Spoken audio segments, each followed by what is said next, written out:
and he showed that athleticism, especially in the one where he picked up the first down, where he flipped forward like Willie Beeman from Any Given Sunday, you know, and so I think that's how Jalen is best suited. But it all begins with establishing the run. Mm-hmm. I don't want to see Jalen Hurts throwing the football 35, 40, 45 times a game.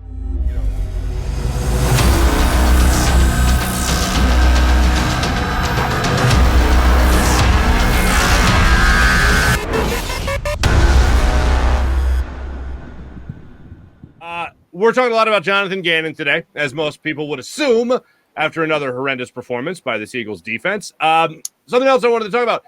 In that fourth quarter, let's talk about a positive for a second here. We mentioned Nick Sirianni. We've only mentioned Jalen Hurts.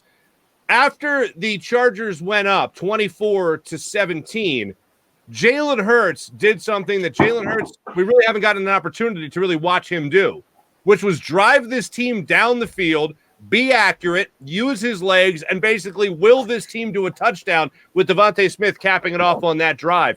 That was an opportunity for Jalen Hurts to really take charge, and I'm telling you, I root for this guy almost more so than any other athlete because he's got the mindset and the mentality, and we talk, Devin, you say it all the time, mentally on steroids.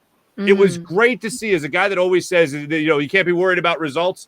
Well, the results mattered on that drive because he went and got him. He willed this team to that score. Nick Sirianni didn't get in his way. He converted two third down possessions, and then also capped it off with that Devontae Smith touchdown. I thought that was finally the Jalen Hurts coming into his own that we needed to see really all season long. I don't think you can put a game on Jalen Hurts' shoulders right now at this level of his development. Mm-hmm. The last two games are the perfect indication of how to utilize his skills. You got to establish the ground attack. You've got to keep a defense on his heels, and then let him do his thing. Get him out of the pocket. Let him roll outside of the pocket, and have that ability to either run or find somebody down the field. And I've said this a number of times. I think he throws better on the move than he does standing in the pocket, although he threw a great ball to Devonta Smith for that 28-yard touchdown that tied the game. But I think overall his game is better suited when he's on the move. And as we saw, as you just talked about, the fact that he was able to get out of the pressure, the Chargers did a poor job on their blitzes of keeping him in the pocket. They let him roll outside of the pocket, and he burned him a couple of times. He has quickness enough to run away from any outside containment, and in a lot of cases, safeties and cornerbacks. And he showed that athleticism, especially in the one where he picked up the first down, where he flipped forward like Willie Beeman from Any Given Sunday, and so I think that's how Jalen is best suited. But it all begins with establishing the run. Mm-hmm. I don't want to see Jalen Hurts throwing the football 35, 40, 45 times a game. Like a Justin Herbert, like a Derek Carr. He's not that kind of quarterback. They've been groomed to be those types of quarterbacks. He wasn't that type of quarterback when he was at Oklahoma. He didn't have to be because of the great pass catchers he had when he was in college. He's got some great young pass catchers now who are still learning the game at this level. They're doing a great job. When you talk about Devonta Smith, Quez Watkins, and you look at the age of these guys, they're doing a great job making big catches, getting separations, earning their respect across the National Football League. But they're still young and learning the game at this level. They're good enough to compete.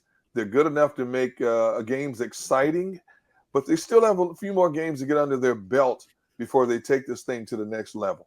Mm-hmm. I think that drive, the one where Jalen Hurts was doing acrobatics, that if the I think that showed us a glimpse into what the Eagles could be.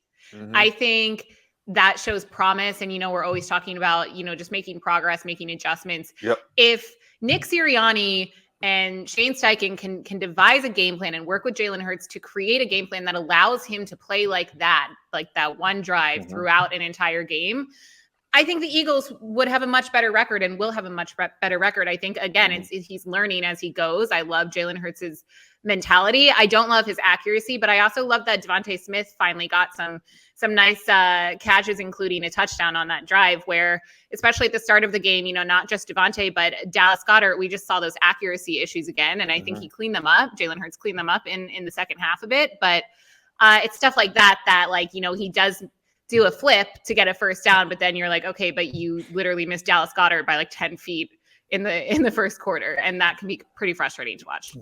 And he was under pressure on that particular play. So I will say that, but no, still, you got to make that throw regardless. He was. Devontae Smith, that 28-yard touchdown pass that he got from Jalen Hurts. It was a 10-play drive, 78 yards. They took 5 minutes, 25 seconds to do it. That's how long the drive was. Very balanced attack again. And the reason I think that drive in particular means so much is because Jalen Hurts had so much riding on that particular drive, because this was a time where we're finally seeing Nick Sirianni over these last 2 games, and it feels good to say it, last 2 games, not just against the Lions, but these last 2 games where you saw Nick Sirianni really help out his quarterback. I thought this was his best game plan, his best play calling that he's had. He worried me a little bit in his first couple possessions where they only really ran the ball once or twice, I believe it was, in their first 10 plays. And I thought, what happened to that guy that said he was going to run the ball 5 times of his first 7 plays that they had scripted against the Lions? That balance wasn't there. He totally turned that around as the game went on because he was playing the worst run defense in the NFL. So he took the workload off his quarterback's shoulders. Then when they were down in the fourth quarter, which is a time where you can make an excuse a little bit to get away from running the ball, he didn't. He still stuck with it. When they went down early in the game, he still stuck with the run. He never hit the panic button in this game. And when he needed to hand the ball to his quarterback to say, hey, go make me a play, those 2 separate third down conversions, Jalen Hurts stepped up in a huge way to make those plays become first downs, get him a new set of get a new set of downs, and then also be able to find a guy downfield like he did with Devontae. We haven't really seen many opportunities for Devontae Smith to do that. Against the Panthers, he was able to do it, and he certainly cashed in there. This was a game where you really got to see him take the reins as a starting quarterback in the NFL. And why did that happen in today's game? Because his coach was actually there to help him out, doing it with a good game plan and good game calling or good play calling as well. So seeing that kind of come together offensively was great. But then on the other side of it, to see it fall apart defensively, I don't know what Gannon is supposed to do at this point, other than how do you ignore being aggressive in a game like this in particular? And I do have one specific example. Did you see the way Davion Taylor was playing tonight? I will say this. I'm not putting this guy in a Pro Bowl by any means, and I'm not even saying that he had some kind of great game. But that man was looking to hit somebody. One was a horrible whiff on what ended up being the game-winning drive. But how do you not, early in the game, maybe in the third quarter, maybe not when everything's not on the line, how do you not try to just send him into the backfield and try to make a play for you and try to disrupt things? That man was looking to get aggressive and get in the backfield tonight. And Jonathan Gannon, I guess maybe he'll realize that on film. But when you see somebody that is being that aggressive, let him loose. Take the reins of it. Just let him go after a quarterback. And he did not do that tonight. Why are you surprised with the way the defensive scheme played itself out today? And I'm like you. I'm sitting here and I'm saying Jonathan Gannon should have done this, should have done that. Right. But the book on him has been up to this point. Against better personnel, he shows way too much respect. Now, obviously, he stepped out of character, and they attacked Detroit all day long because it was like going to a gunfight with a cap gun playing the Lions. Okay? Detroit had nothing to counter with. So he did it all day, and he got a monkey off his back for at least 1 week. But I'm not surprised one bit when you talk about who the other quarterback was, the personnel he had at his disposal. I'm not surprised one bit with what I saw. And you can see it was evident right from the jump how they were going to play him. You know, Chargers walked down the field right from the opening jump, and I'm sitting there going, look at the cushion that they're giving these guys. Are you kidding me? Look at, and they just walk right down the field. So I'm not surprised one bit. I'll tell you. Okay, I'm not surprised because I know he's not a good defensive coordinator. However, when I watch Nick Sirianni make adjustments, and I know he's in the ear all the time of Jonathan Gannon, and Devin, as you pointed out, he even called him up and they met and they reamed him out for not making big plays and not coming up and making those plays. If that's going to happen from your head coach, then why can't you do what your head coach and play caller are doing on the offensive side of things and do the same thing. Say, you know what? Here's our best play. Go ahead and beat it. Like every once in a while, you got to be able to dictate the play to the offense about what they need to do. Not just sit back and say, all right, they're going to make a mistake eventually. You got to be aggressive sometimes. You saw Nick Sirianni make adjustments. You saw him take a lot of what he did against the Lions and apply it here. Not because you were going to have the same success, but because the same philosophy can lead to success. And what did we talk about a lot last week? All right, this isn't going to work every time because this is the Lions. But there are philosophies here that you can cut and paste from this game and apply it to the next game against the Chargers. I saw Nick Sirianni. I saw Jalen Hurts. I saw Boston Scott. I certainly saw Jordan Howard really take a lot of things that they did in that last game, and they were able to do it. They were let loose in this particular game. I didn't see really one thing from Jonathan Gannon that went, okay, this is what we did well in that game. Let's apply it to this one. The one time that you might be able to say you even saw something like that was, as we pointed out earlier, the Steven Nelson penalty in that second quarter. That was really the only time. Other than that, I didn't see anything from Jonathan Gannon to go, wow, Nick Sirianni looks like he's learning on the job. He's improving. Jalen Hurts improving. Jonathan Gannon, I think he's still the same guy from week one. And that week one game against the Falcons are terrible, so we can say that. But still, I haven't seen anything from Jonathan Gannon to go, this guy's really getting it. He's learning. He's being brought along. I haven't seen him really do anything. I just see him try to rely on the offense to make mistakes. Well, I would say Jonathan Gannon has been extremely inconsistent. He had a good game plan, obviously, against the Falcons. And as we saw, the Falcons, which are getting better every week, by the way, they were not ready coming out of the gate. I thought the game plan was pretty good against the 49ers. You know, they held the 49ers to 17 points, but then they got out of control. I mean, Dallas blasted them. The Raiders blasted them. The Chargers blasted them. You know, and I just think his so-called philosophy is just inconsistent. You know, and, you know, when he said that I don't have a scheme, I have a philosophy, and then he tried to cover it up the next week saying, well, I do have a scheme. No, you don't. No, you really don't. And I wonder if it's a lack of trust in personnel.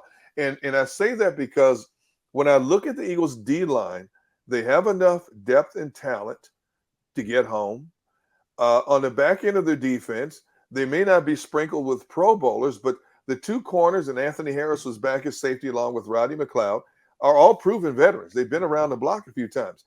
The only real weak link on this defense really is the linebackers, and there's ways to cover up those deficiencies by blitzing them, or instead of having three backers, put two in and bring in a fifth DB to play as well. You know, you can play a 4-2-5 in a lot of cases, and get your two best linebackers out there. Now, obviously, when you talked about them trying to cover the likes of Jared Cook and the kid Parham, you knew that was going to be a mismatch. And as it showed, the tight ends chewed them up today in the secondary. But you can do certain things and utilize them in certain ways to disguise some of their deficiencies. But when you don't even blitz 30% of the time, you know, you're just playing right into the opposition's hands. You know, for every Detroit, and even teams with losing records, if you look at a lot of teams in the National Football League right now with losing records, they have offensive personnel, offensive weapons that can do damage. There are very few Detroits in the National Football League. So you're going to have to basically put more trust in your guys. Now, just like your guys get paid, these guys get paid over here to make plays. They're going to make X amount of plays. You can minimize the amount of plays they make by doing something a little different. And again, I can't emphasize the word enough. Put more blitzing in your overall packages. You have to put more blitzing because you're not getting home with just your four-man rush. Okay? And the right side of the Chargers offensive line were backups.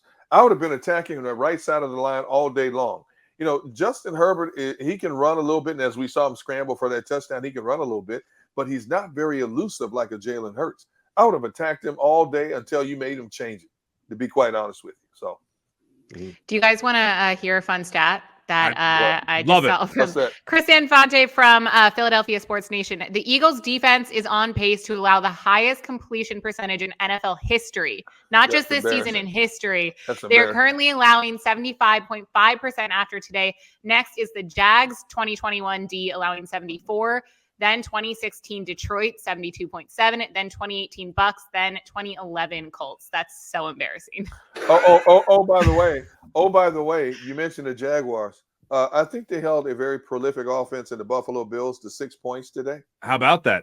Okay, so obviously they changed up something because I don't know of many teams that can hold Buffalo to 6 points, let alone a team that's completely rebuilding like Jacksonville. But they did something right today to hold that team down. And see, that's what we're talking about. You make adjustments here. You don't have to change your personality and identity, but you do have to change what's not working. And what you're doing right now against better competition is not working because, as Devin just talked about, you're allowing quarterbacks to complete at a 75% clip, which is an embarrassing high ratio in the National Football League. You keep doing that, you are not going to win many games at this level. Plain and simple. Is it a compliment? Let me just ask this question real quick. Is it a compliment that Jonathan Gannon did something for a first time today? Like, we really haven't seen too many tight ends beat the brakes off the Eagles. And although Cook didn't have a great game, he had a great first half, we hadn't seen really too many tight ends really get after the Eagles. They were able to get after the Eagles today. So that's new. That's a new way that Jonathan Gannon's been beat. So is that a positive at all? Diversity in the lack of scheme, I guess. There we go. Now it depends on who you're playing. Okay. So if I'm Gannon though, and thinking about that stat, and you're about to give up, the worst completion percentage ever, don't you just think for a second that, hey, you know what? Maybe instead of giving somebody time, a second and a half, 2 seconds, ball's out. Maybe, the ball just comes out like that. Why not try to do something a little bit different as opposed to letting that quarterback feel like he's, staying at, the most comfortable lap of luxury he could ever have in his own pocket? I don't get it. I don't understand it. And if I'm Nick Sirianni, I'm having a few more closed door meetings with Jonathan Gannon, because if you put up 24 points in a game, you could win a good measure of games if you have a halfway decent defense. Yeah. And again, I can't emphasize it enough. The Eagles' defensive personnel that they have is not that bad. How they're being utilized is what makes it look worse than it should. I'm still trying to get over the fact that 75% completion ratio. That is frightening. To think about that your defense can't bow up and keep a guy around 60, 62% in a game, 65 maybe. Boy, is that frightening. It almost makes it seem like he shouldn't be in his position. Sorry. And if you want to go back, he just added Jim Schwartz's secondaries. Most recently, 2020 allowed 68.7. So, I mean, it's not 75.5, but still not great. But yeah, no, it's pretty terrible. 68% is still much more manageable than 77% completion. Woo.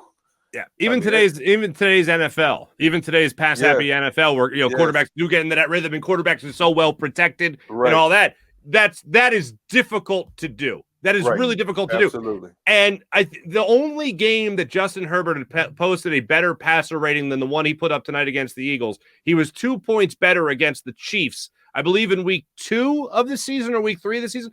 So I ask every single week, especially with Jonathan Gannon, because let's say I don't look at Jonathan Gannon's personnel and say, oh, how is he not being better with this amazing personnel? However, even as bad as that might be, I don't think he's maximizing the talent on this personnel. For instance, Javon Hargrave, who started out like gangbusters, was like leading the league in sacks as a defensive tackle this year, has basically been invisible. Fletcher Cox has been pretty much invisible all season long. You look at the way this team has played throughout, and nobody jumps out to you as overly impressive. And Avonte Maddox got dinged up today early in this game.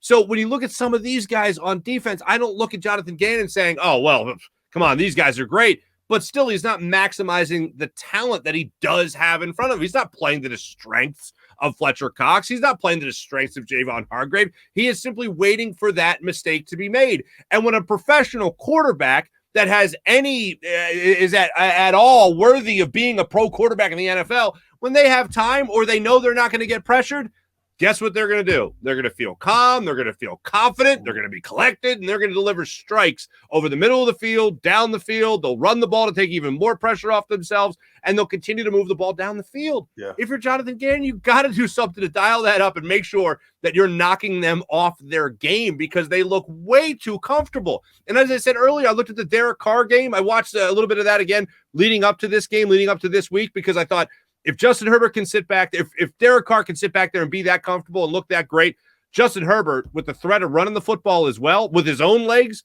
that's going to be even more of a mind-numbing statistic or mind-numbing game for what he could do against this defense. And sure enough, no improvement, same game plan, no pressure. Justin Herbert allowed to sit back there and just continue those stats that it seems like every quarterback can put up against this defense because they're not under pressure. Is there anything that you like about the Eagles defense? I like Avonte Maddox when he's healthy.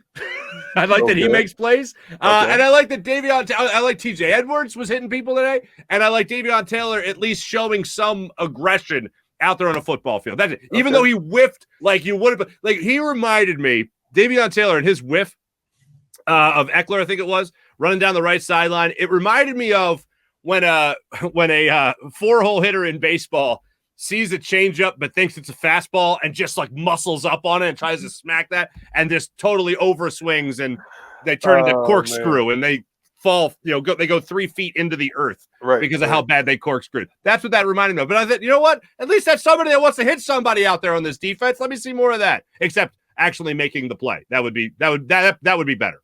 There you go. All right. I'll give you that. We have something interesting coming up. We have on this show, we have a first coming up.